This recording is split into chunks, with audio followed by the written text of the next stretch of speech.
Hello and welcome to your favorite YouTube channel, Cartoonist Kayfabe. My name is Jim Rugg. I'm Ed Piskor. I'm Uncle Warren. I want to remind everybody that Cartoonist Kayfabe is a daily comic book YouTube channel, and we have been daily for quite some time. We've got about 1,500 videos available for you guys to search for your favorite comics, your favorite creators. Just go on the YouTube Cartoonist Kayfabe homepage, and you can look up whoever you want to see a video about. We are also have the Cartoonist Kayfabe Patreon. Join the Patreon, you get access to our videos early. And at the King Kayfaber level, you will be the first one to see our videos because you sit in on the recording session. If you see a book that you want to add to your collection, you'll be the first one in line looking for that book before it disappears or goes through the roof in value, something we call the Kayfabe effect. Become a King Kayfaber, you can offset the Kayfabe effect, at least in most cases. So today, we are lucky to be joined by Warren Bernard as we look at 1974 Mad Magazine. And we flagged some features we're going to call out, but we like to look at these and just kind of like see what was going on at the time based on the Mad covers. And Warren, you were scooping these up off the racks. That's right. That's right. And in this stack is one of the most famous that I did scoop up off the rack. So I'm very happy to go ahead and do this with you. all right. Shouts to Alika Seki, man. Maui Comics. Every time we go through these, man, I always got to give him a little shout because we made the deal of the century, traded him a piece of X-Men Grand Design art for 450, 500 issues of Mad. And everybody I tell that story to, I remember we were in a car with James Sturm, and he was like, dude, that's the Robert Crumb's sketchbook House in France deal. It's pretty good. It's pretty good. Yeah. To give everybody context, I was 18, 19 years old when these were coming out. I had started reading at about 67, 68, and I continued. Maybe it was 75 or something like that when I finally stopped. And my nephew started collecting Mad stuff, so I gave him all of my Mad books, which included a lot of this. I wanted to check this piece out because it feels like that level of craft that the guys would display in Humbug era. That's exactly what I Yes. thought of Yeah. looking at this. You know, like when Will Elder was really, really cooking. I don't think that's Elder. Those don't look like Elder marks, but it looks like Elder inspiration. Woodbridge? Yeah, George Woodbridge. Okay. Yeah. And this is, of course, A Christmas Carol, Charles Dickens' A Christmas Carol. Right. Yeah, that's fantastic. It's really, whenever this magazine is at its apex, and it may be around this time period, like flipping through these things to prep, I was amazed by just, even as a magazine, how good it looked. Well, and Even the ads are clicking on all cylinders. Right. And Kung Fu was actually one of the, if you look back at the time, it was one of the most unusual TV shows out there because they, here was this guy who was basically a disgraced Zen monk going around the American West, and there was philosophy in it, there was the downtrodden, there was all of these different dynamics going on in this thing, and there was also Kung Fu. When me and Jimmy were kids, there was Kung Fu, the legend continues, with modern day Carradine and his son running around doing stuff. And my parents were evangelizing me on the original Kung Fu. Yes. And in my mind, I was thinking it was going to be some Shaw Brothers type shit. Like, 36 Chambers all the time with dudes with gis on and stuff. Nope. And when it was a Western, I was so upset at them. It is the wrong title. It's probably the right title for the time, but man, I wasn't trying to watch some Western stuff. Well, it was... And you would just get such a little bit of this. Some right. retrospect. I think there was a pilot that had more... Yes. Like maybe a made-for-TV movie to begin it that had more of this kind of stuff. It was... different, because on that a whole was bunch of different levels. That was grab the thing and you can leave, walk on rice paper. You can leave like all of that shit. Ah, yes. Here's your guy. I'm sorry. I love these things. Totally. Okay. It was simple. It was great. You've got the whole spy thing by Prohias in Morse code. Every issue, the black one won, then the white one, the black one, the white one, and it was just invention in 4 to 6 panels. Yeah, Yes. Rube Goldberg built into it. Yes. He would do maybe three an issue at times. There would be more than one often. And we were talking about in the Flaming Carrot episode, like sort of the how one discovers Flaming Carrot. Spy vs. Spy was an NES game before anything else for me. It was a Nintendo tape that was at the mom and pop video store, and then it was actually fairly licensed in the 80s. There's piggy banks Yes, and different stuff. So when I flipped through my first Mads, I realized, like, oh, so this comes from Mad? Like, that's pretty interesting. And he started this about 1962 or 63. He came over from Cuba, if I'm not mistaken. He was a refugee from Castro, and started doing this almost right away. And I'm sorry, it was just brilliant. I love this stuff. This is one of those things that I remember distinctly when I was reading Mad Magazine as a kid. And I think it's because it's wordless. I wouldn't have been able to articulate it at the time, but I think it was one of those things where I'd look at it, you know, and you kind of look to see, like, what's going on, who's got the upper hand, what are they inventing.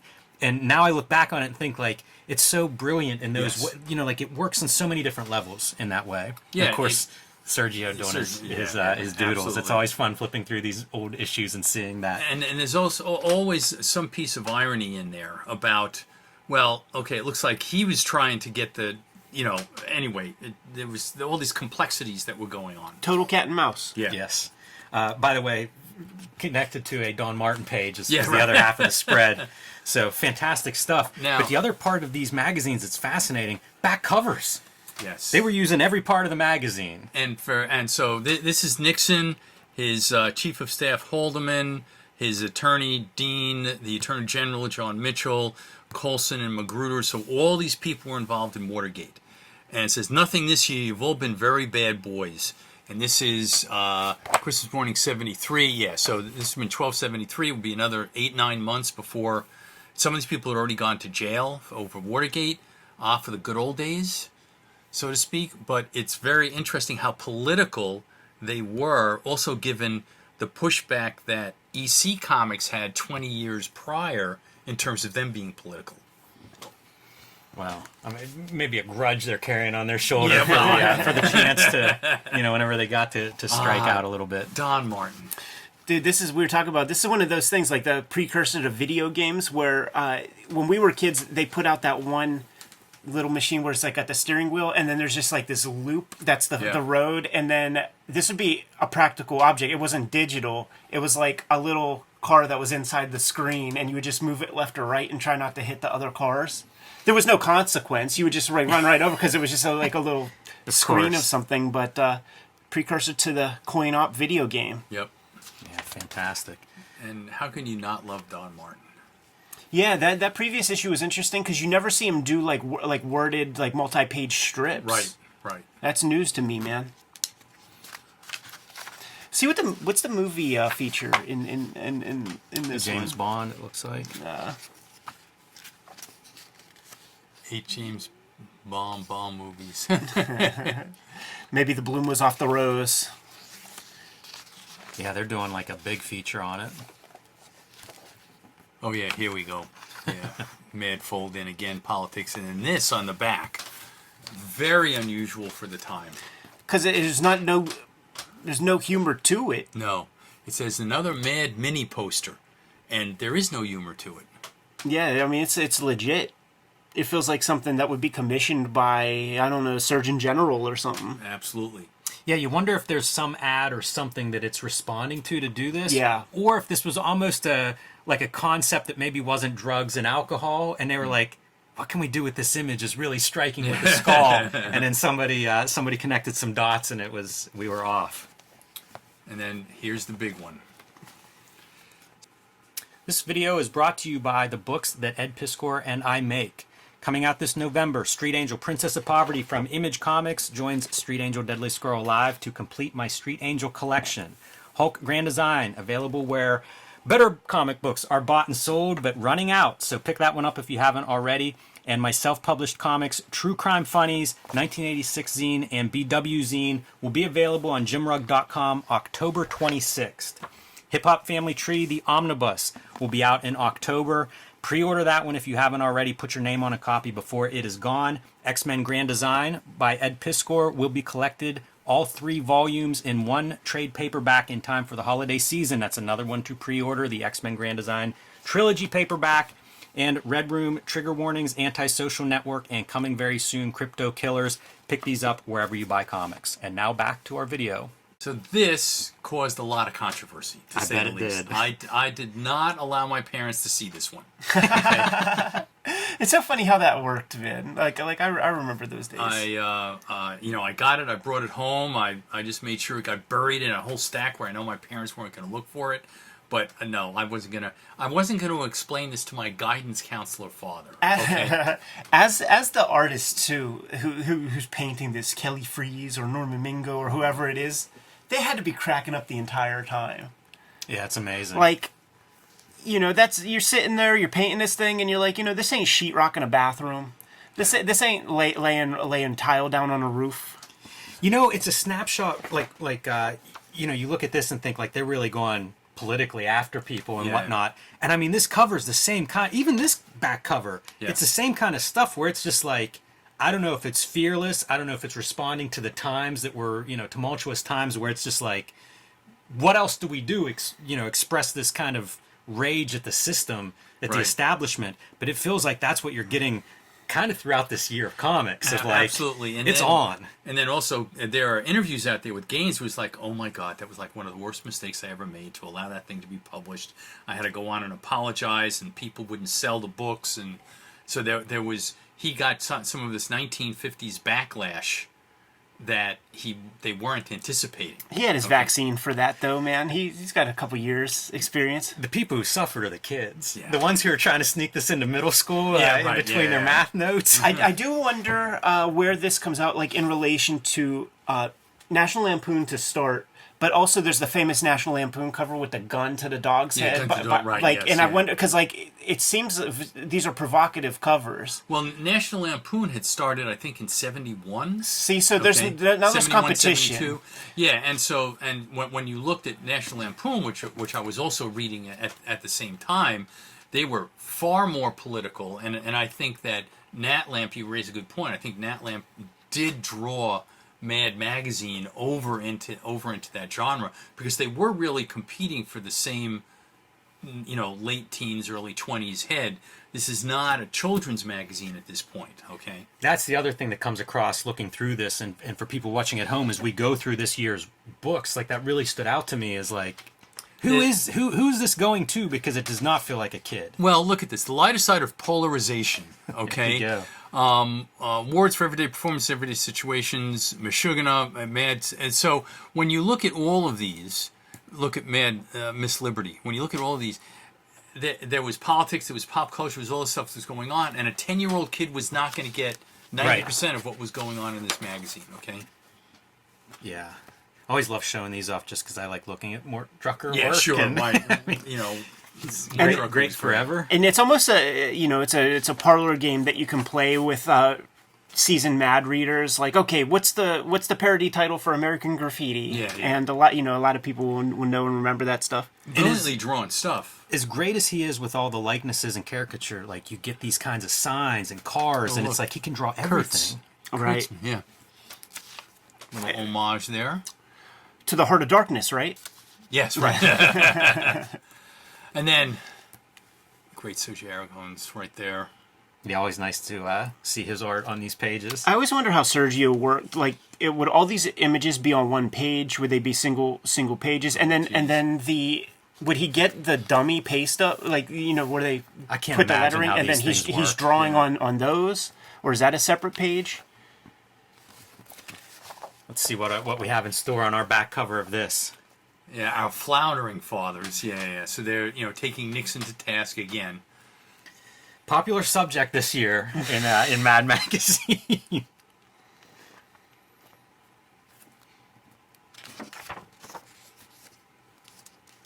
Man, and every page too, like when they're not selling ads, it's like every single page is just ads. loaded. No ads. Like ads come when we're hanging Much out, Jimmy, later. like Right. in the 2000s. That's what I mean, but they're still assembling the magazine as if. So you get these color pieces, you get the virtuoso illustrators really getting to show off craft that probably most readers just take for granted. You're laughing at the content and not really going, oh wow, this is some of the best illustrators and cartoonists. Here you go, a mad look at the gas shortage. All right. Very topical for like fifth graders. Yeah, oh yeah, sure, exactly. And I remember, you would go up to the gas station, be 30, 40, 50 cars in line waiting to get into this gas station, and you had no idea if there was going to be any gas left by the time you got in. That had to be nuts. And at the time, I was. How did it work with like the first letter of your last name or something like Well, that? they tried to do even odd days, and that didn't work out too well. But at the time, I was driving a 1964 Buick Electra 225 that had got like 8 miles to the gallon of gas. Okay, so it was, and the outrageous thing was we were paying 50 cents a gallon, And that was high, right? We were like, oh my god, the world is coming to an end. 50 cents a gallon. Would there be a sort of limit? Like, would you be able to go up to the pump with your little red canisters and shit and like fill those things up? I don't remember people doing that. No? Okay, so no, I don't remember that. Now here, look at this. This is all about busing to resolve integration stuff. So you look at what's going on here, and this is like super political stuff. Yeah. By the way, Jack Davis doing his color work. What you're getting Jack that inside. Yeah. See, another anti-Nixon one. Jeez. How about this for looking at the range of what you're getting on covers? Yes. So inventive visually. It's something that I don't think we complain enough about now, but it's like now you get a concept, and that's enough. That's almost enough for what somebody's going to do. Some quick Photoshop job or something like that. This is like, again, some of the best visual artists working are contributing to this magazine. Like for all the funny stuff you remember, they were also A-gaming the visual part. You get the sense that a lot of energy was spent on the cover, which makes sense. This is economics. Like you gotta sell this thing. Also, this cover, we've said it a dozen times today. This feels like you could do this cover, at least concept, right now. Yes, yeah. Let lead the fight to conserve energy and the gigantic electric signs, lighting that up behind him. We just haven't changed at all. It's like we froze around 1960 or so, and it's we've been living in it. It is frightening on one sense how little has changed. Real quick, just like do a breeze through the front covers of these, because I feel like we got very little. I could be wrong. No, Alfred E. Newman. No, just the covers. Covers. Because I was like, is Alfred not in these? But okay, he's not on this there, one. although I assume that's his finger. Yeah, sure. Yeah. They needed to do that, and that's probably him. Some those are freckles. big ears. Yeah, that's got to be him. They needed to do the freckled skin on the middle finger to sell the Alfred P. Newman bit. Are we doing another round of Kung Fu, speaking of the popularity of this stuff? Yep. Oh yeah, this one has the Billy Jack. And these were all great with these super specials with all the stickers and stuff. Oh yeah. Yeah, I got complete sets of those with the stickers still. Between the super specials and the paperbacks, I mean, Goldmine. Oh, Goldmine. You think about, like... It's a franchise. If Kurtzman would have taken that deal, whatever it was, for, like, the small percentage... Right. How would everybody's life be completely different? Right, because it wasn't... The phenomenon wasn't Kurtzman. It really was Feldstein. This stuff is Feldstein, yes, man. Right. Yeah, you wonder, like, does it achieve that level of success had it stayed the way it was going? Because Kurtzman never did. Right. Right. What are we looking at here? TV networks? Yeah. That's, jabbing the you know corporate what? world. Yeah, this is that artist, man, Bruce Day, that we were looking at. Like, never heard of him, but he's doing this kind of like Jack Davis light kind of illustration. I'm curious if the Kayfabe audience has any intel on that. I don't have any intel on him. Wait until it comes back that it's Gene Day's father. Right. And then you gotta do Billy Jack. Oh, we're getting there. I assume that's what the flag is here. No, yeah. Billy Jock. That's funny, man, from the get-go. Yeah. And, it's interesting them being anti-establishment here and then lampooning an anti-establishment movie. Right. A lot of room to lampoon Billy Jack. Yeah, right.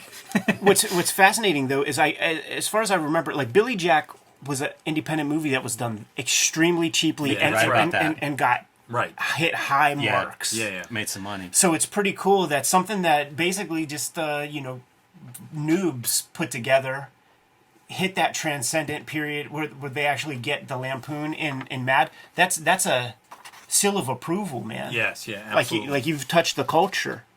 I think that's a good description of Billy Jack. I feel like it's definitely like it's... I don't want to say it stood the test of time, but it is of a time that, it's pretty close to the top when you're thinking of that time period.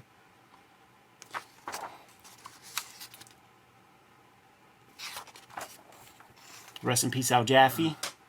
Let's see. Yep, Don Martin. I'm sorry, he did the I loved his floppy feet. Yeah, dude. okay. Like, especially when when characters are standing at the edge of a sidewalk and like Yeah, the right. feet They come they hanging drove down. over. Yeah.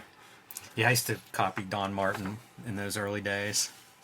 Who do we got here, man? Is that Dick DeBartula? Is that one of the usual gang of idiots? You know, that's unclear, but whoever it is not in very good physical condition. Yeah, that feels like a hashtag brave. Ah, there's Alfred E. Laserpico. Yeah, how Serpico. about that? Oh, McCloud. Yeah, the TV show. Yeah. Man, that's a funny juxtaposition. Two ideals of law enforcement at this time period.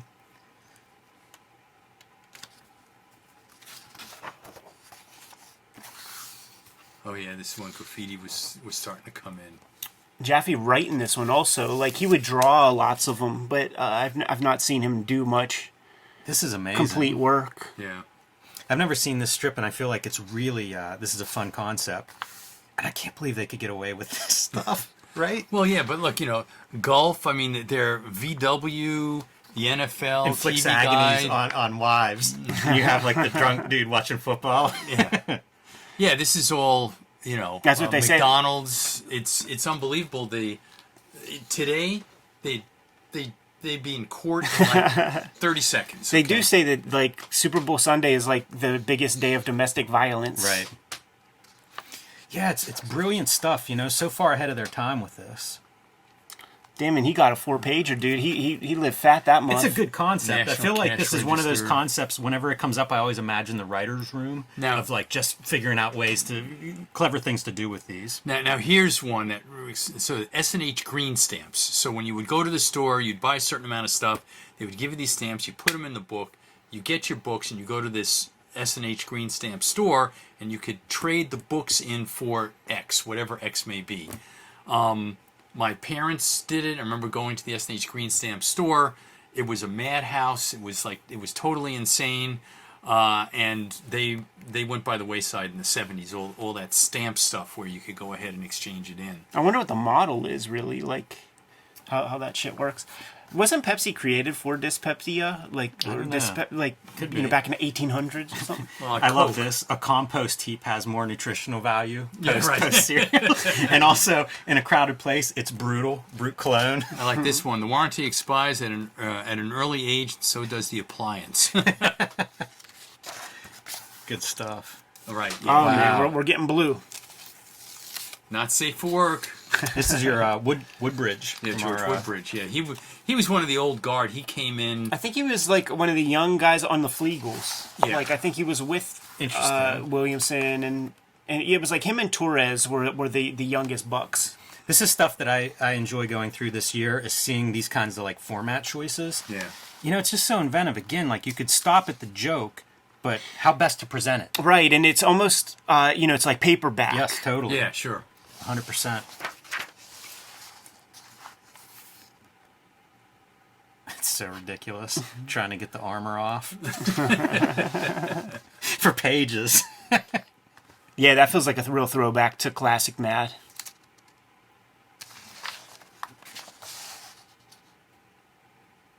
Yeah, this is what you want to look at when you're thinking sex. Yep. Yep. Queen Victoria. That gets me. Fantastic.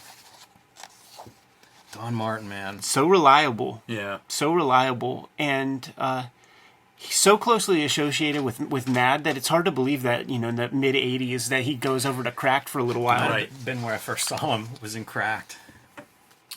Yep, here we go. And look, the tape from the 18-minute, from the Nixon's tapes, the 18-minute gap, and Choking off the choking off the. symbol of America. Yep. Ah, for the good old days. Oh yeah, here we go. Love seeing like the stuff that was big, that we know of as Yeah. big, like how's it treated in Mad Magazine. Of course, Exorcist, one of the all-time. Talk about the small movie that makes a bazillion Ed. Is that true? Oh yeah, Yeah. huge. I know it was saw- super popular, but I didn't know that it was like a small movie. Well, I guess it wasn't small, but it's a horror movie. Yeah, it's not too big of a budget, and just did a killing. I remember seeing it in movie theaters, re-released in like the early That's 2000s. true. Yeah, that's true. Yeah, I feel like whenever they would have a new sequel, like a third one came out when we were kids, and it was out again. Another spy versus spy. Always another. Man, they had so many heavy hitters that were all just on at this point. These impress me too. I've actually seen like advertising art for Wrigley's, like gum, and I look at this and think like it's the same level of skill as the guys that are doing those paintings for ads. Yeah. And writer Al Jaffe. Damn, so you got the inside end back, man. Al was making bank, dude, because he got the 2 covers. Yeah. And on that other one, he had like a 4 or 5 page feature. Yep. They were using him for all he was worth. Yeah, I mean, there's a guy who's dependable, right? Like once he got the job. All those guys Just delivered. You heard about Sergio, like we interviewed Sergio, and he talked about like, traveling the world with his wife, like taking vacations, doing all that stuff, never missing a month of Gru, and drawing this mad stuff like in hotel rooms. He said that like the bulb sucked so bad in this hotel in France that he picked a desk up, put it up on the bed because there's a bulb up there, and just kind of like drawn right underneath like this lone. Dim light. All right, so a couple of things here. One, this is a takeoff of the cover of Saturday Evening Post, which is like that was Sting inspired. The Sting inspired, which comes from the Saturday Evening Post. And so this is a takeoff on Norman Rockwell or J.C. Leyendecker, mainly Norman Rockwell. Yeah. And that's President Nixon, and this is Vice President Agnew, and he had to leave office because he was taking bribes. He was the governor of Maryland, and they were still bringing money into the executive mansion, while he was vice president. So he got that, and then Nixon, and they both got hit for tax evasion. I mean, it was unbelievable. See payoffs, right? But these 2 lines right here and this circle, this is the Saturday Evening Post. And look, it's up to 50 cents. Yeah, and you see him doing yuck. On all the other ones, it's cheap. Yeah, right. But whenever they raised the price, they acknowledged it. Remember the thing in Marvel Comics where it would say something like still 40 cents and you knew the next month it was going to be 50? Yeah, it wasn't going to be that way long. You know what, though? It's a real show of integrity that you acknowledge it as opposed to pretending, you've been talking about it being cheap all this time. To just take that away and not acknowledge it would have compromised the trust a little bit. I flagged this one because I think this is another example of we say the same stuff for decades. Yeah. And I also love that they're using this like early computer style font. I don't know if any computer ever actually generated fonts that looked like this. Maybe those early dot matrix kind of thing. Right. But you know what's interesting? I showed some like Zoomers, so some Gen Zers this, and was like, what does this mean to you? And they did not say computer or digital or anything. They said like hippie. They said psychedelia. They did not associate it with digital. I would see it on bank, like the account numbers and stuff, and it makes me think like it's some kind of scan thing like barcodes, right? Because you basically have the thick and thin lines, which same concept as how a barcode is read. Yeah. I don't know if it's true or not, but you can kind of look through these and see a few examples of, like I say, things that we're still kind of talking with. This is your identity screw up, same guy's name but senior, and then spelled out senior. Yeah, and right. Where that catches you is on your taxes. This actually came up in my life this past week when I paid my car insurance, and then I went online to pay it, and I'm like, why don't I see my house insurance on like the little thing? And I called them. I'm like, have I been not having house insurance for the past 8 months? And they were like, oh, it's just it was a transposition or whatever of just my name. Mm-hmm. So it's all good and everything, but I almost shit a brick. I like the car. We're losing our way against computers because computerized safety check. We make the mistake of assuming they never make a mistake. I feel like this is what you're getting with automated driving and everything. Yeah. So, more things change. But for 74 having like computer jokes, like I was curious when I saw that listed as to like, what are they even joking about? Like, what's our idea of computers in 1974? Well, there weren't any at home. What was happening at this time was the little calculators had come out, programmable calculators had come out. And that's about, but there was a fear that all this stuff was going into computers and building these databases, which, by the way, wound up to be true. Yeah, absolutely. A well-founded fear. One of the early pieces of high technology that was in the phone would be that phone. Yeah, I like that one too. It's futile to call up and complain about a mistake since the machine that goofed is the same one that answers the phone. Yeah, well, here we are. Yeah, that's right. Yeah. Well, welcome to now.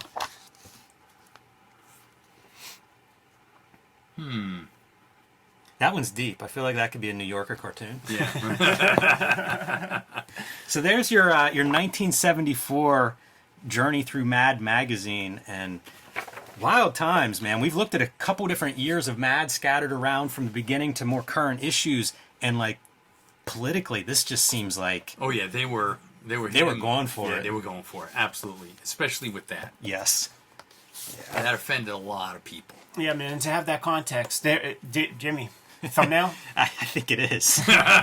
You know what? Like, put this one because you know how the time kind of Right. gets over top of the thing back there. I think Perfect. that And I like the skull. boom. That's Yeah. the thumbnail, Jimmy. Boy, if that's all you know about 1974 Mad Magazine, you Yeah. would come to a lot of different conclusions than what I think of as Mad Magazine. Good to go? I am. Kayfabers, like, follow, subscribe to the YouTube channel. Hit the bell so that we can notify you when new videos are available. New videos every day. About 1,500 of them are in the archive as we speak. And we might have talked about some of your faves. Hit the magnifying glass on the front page of the Cartoonist Kayfabe YouTube channel. Give it a search. If we talked about your favorites, definitely check out those episodes. But if we did not, you have to let us know what those comics are. We'll push them higher on our to-read pile and then make episodes of them accordingly. The King Kayfabers on the the King Kayfabers on the Patreon have access to all of these videos before anybody else because they support the channel at the highest level. They also have access to the live stream recording session that we have exclusive to them while we are recording these videos, so they get a leg up on everything. Ultimately, the videos are brought to you by the books that we make, and the Hip Hop Family Tree Omnibus is coming to you in October. About 3/4 of the print run are accounted for already, so make sure you get your hands on these ASAP if you have any interest in the book at all, and I hope that you do because it's the best book I ever made. 150 pages on top of the 4 volumes that you have on your stands currently. So this is the comprehensive all-in-one version, and I hope you support the comic. Also in time for the holidays, coming in November, is the X-Men Grand Design Trilogy. I'm taking all 3 of my X-Men Grand Design trades, which are, a few of them are out of print. We're going to put them into one trade paperback and get that out to you in November, so please support that book. And Red Room has been the project that I've been working on the past couple of years. 2 trade paperbacks of that in the wild. And Red Room Crypto Killers, the 3rd in the trilogy, coming out in January. So take your Christmas and Hanukkah loot and apply it to the last bit of Red Room comics that I have coming out. Jimmy, let the people know what you got going on. My next volume of Street Angel, Princess of Poverty, will be out in November from Image Comics, but you need to pre-order that at your comic shop. Now is the time. Let them know you want a copy, and if you haven't, picked up Deadly Scroll Live, because with Princess of Poverty, these 2 books will collect all of the Street Angel comics that I have made so far. The Hulk Grand Design Treasury Edition is out of print at the distribution level, but you can still find it on some of the better comic shop shelves out there across America, and I want you to reward those comic shop owners who have supported Hulk Grand Design and support my work, and pick up a copy of Hulk Grand Design for yourself or your friend this holiday season. Perfect gift for somebody who loves the Hulk. I have been self-publishing lately. The BW zine celebrating the best of the black and white explosion and some of the worst, which I actually enjoy the most. 1986 zine celebrating the greatest year in comics history and true crime funnies, my nonfiction anthology that includes a couple of wrestling comics in there.